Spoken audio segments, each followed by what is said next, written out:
ইল্লা মান তাবা ওয়া আমানা ওয়া আমিলা সালিহান।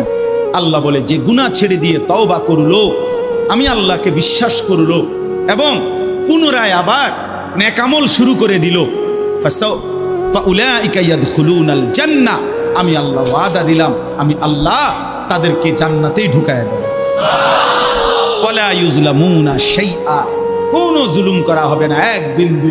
অর্থাৎ পেছনের গুনার জন্য আমি লজ্জা দেব না, বরং তওবা করার কারণে, ফিরে আসার কারণে, নতুন করে আবার নামাজ সেজদা বন্দিগি পাক পবিত্র জীবন চলার কারণে এখন থেকে নিয়ে বাকি জিন্দেগির আমলের বরকতে জান্নাত দিয়ে দেব। এই জন্য প্রিয় সন্তান, প্রিয় কিশোর, নওজোয়ান, যুবক, চলো ইনশাআল্লাহ বদলাইবার সিদ্ধান্ত নেই। সবাই এই পরিমাণ শাহওয়াত, এই পরিমাণ অবৈধ কামনা বাসনা, নারী ছবি অশ্লীলতা বেহায়াপনাতে মাতাল হয়ে গেছে বন্ধু।